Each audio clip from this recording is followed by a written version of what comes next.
దయచేసి ఇదంతా అర్థం చేసుకోవాలి, ప్రజలందరూ కూడా ఆలోచించాలని చెప్పేసి కూడా నేను మనవి చేస్తాను. రాజధాని ఎందుకంటాడేంటండి? అసలు ఈయన ఏమిటి, అసలు ఏం ఆలోచిస్తాడు, అసలు ఈయనకి ఏమైనా అవగాహన ఉందా ప్రజా జీవితం పట్ల అని చెప్పేసి నేను ప్రశ్నిస్తా ఉన్నాను. రాజధాని ఎందుకంటారు? రాజధాని అనేది ప్రతి ఒక్కరికి కూడా గౌరవప్రదమైన ప్రాంతం. మన ఒక పెద్ద సంస్థ ఉంటే ఆ సంస్థకు ఒక హెడ్ క్వార్టర్స్ ఉంటుంది. అదేవిధంగా మనందరం కూడా ఎక్కడెక్కడ తిరిగి వచ్చినా ఎక్కడెక్కడ ఉన్నా కూడా మన ఊరు సొంతూరు అనేది ఒకటి ఉంటుంది. అట్లాగే రాష్ట్రానికి రాజధాని అనేది తప్పకుండా ఉండాల్సిన అవసరం ఉందని చెప్పేసి నేను మనవి చేస్తా ఉన్నాను. మరి రాష్ట్రంలో పెట్టుబడులు రావాలన్నా ఎవరైనా వస్తారు, ఇతర దేశాల నుంచి పెట్టుబడి పెట్టాలని వస్తారు. బహుశా జగన్మోహన్ రెడ్డి గారు ఉంటే ఏదో ఒక పెద్ద చెట్టు చూసి ఆ చెట్టు కిందకి రమ్మనే వాళ్ళేమో ఆ పెట్టుబడిదారులు, నాకు తెలియదు. కానీ వాళ్ళంతా ఆశించేది ఏంటంటే అన్ని వసతులు కలిగిన, అన్ని కనెక్టివిటీస్ కలిగిన ఒక రాజధానిని పెట్టుబడిదారులందరూ కూడా ఆశిస్తారు. వాళ్ళు సౌకర్యవంతంగా రావటానికి, వారు సౌకర్యవంతంగా ప్రభుత్వంతో చర్చలు జరపడానికి, వారు ఆర్థిక అవసరాలు తీర్చే ఆర్థిక సంస్థలు ఉన్న ప్రాంతం, అదేవిధంగా ఇతర ప్రాంతాల నుంచి కనెక్టివిటీ, ఇవన్నీ కూడా చూస్తారు. దాన్నే రాజధాని అంటారని చెప్పేసి అర్థం చేసుకోవాలని చెప్పేసి కూడా నేను మనవి చేస్తాను. అంతేకాకుండా నిన్న ఏదో నన్ను ఉటంకిస్తూ చట్టం చేయాల్సిన అవసరం లేదు అన్నారు పార్థసారథి మంత్రి గారు అని చెప్పారు. నేను ఆ రోజు చెప్పింది ఏంటంటే, విలేకరులు నన్ను అడిగినప్పుడు అసెంబ్లీలో మీకు బలం ఉంది కదా అని చెప్పేసి అసెంబ్లీలో తీర్మానం చేస్తారా చాలా అని చెప్పేసి అడిగారు. ఎస్, రిజల్యూషన్ అసెంబ్లీలో చేసే హక్కు ఉంది. అసెంబ్లీలో ఇదేంటి, మనం ఏం చట్టం చేస్తా బిల్లులు, కానీ ఒకవేళ బిల్లు ఏదైనా సరే కేంద్ర ప్రభుత్వానికి పంపించాలంటే అది అసెంబ్లీలోనూ అదేవిధంగా కౌన్సిల్లో కూడా ఆమోదం పొందాల్సిన అవసరం ఉంటుంది. కానీ కేవలం రిజల్యూషన్ పంపించేటప్పుడు మనం అనేక రిజల్యూషన్స్ పంపిస్తూ ఉంటాం. ఏదైనా వరదలు వచ్చినప్పుడు రిజల్యూషన్ పంపిస్తాం, లేకపోతే ఇంకేదైనా అర్జెంట్ అవసరాలు వచ్చినప్పుడు కేంద్ర ప్రభుత్వానికి రిజల్యూషన్స్ పంపిస్తాం. రిజల్యూషన్ని కంపల్సరీగా కౌన్సిల్లో చేయాలని అవసరం లేదు.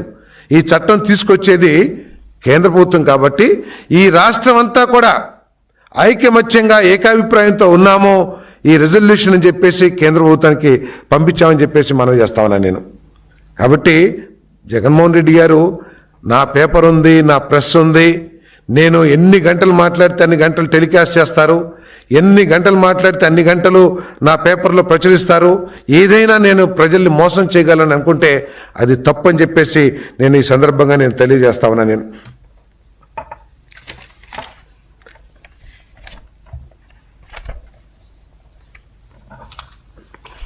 దయచేసి వైఎస్ఆర్సీపీ పార్టీ కార్యకర్తలు కానీ జగన్మోహన్ రెడ్డి కానీ దీన్ని అమరావతిని సపోర్ట్ చేయాల్సిన అవసరం ఉంది.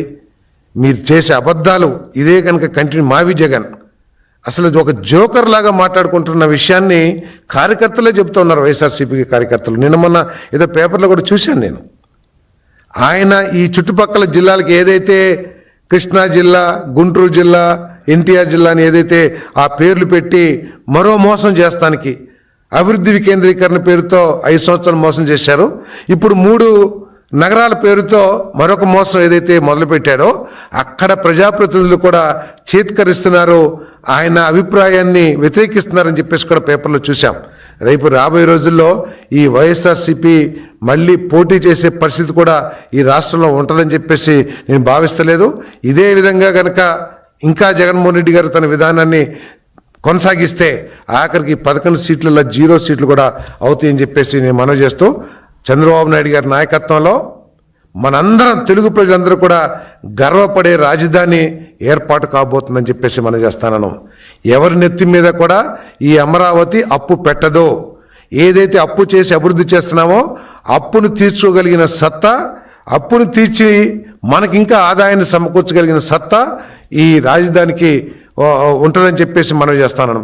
ఇంకా వైసీపీ నాయకులు మాట్లాడుతున్నారు బీసీలు, ఎస్సీలు అని చెప్పేసి. తప్పకోకుండా మీ మొసలి కన్నీరు అక్కర్లేదని చెప్పేసి నేను మనవి చేస్తాను.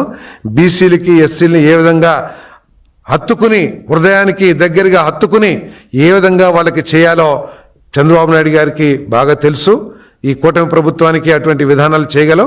మీ 5 సంవత్సరాల నుండి ఏ విధంగా ఎస్సీలని, బీసీలని మోసం చేశారో ఇంకా బీసీలు, ఎస్సీలు మర్చిపోలేదు.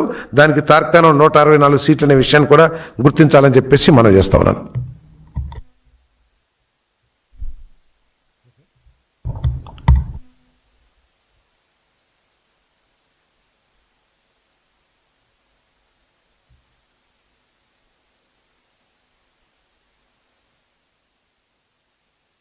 చేశారు.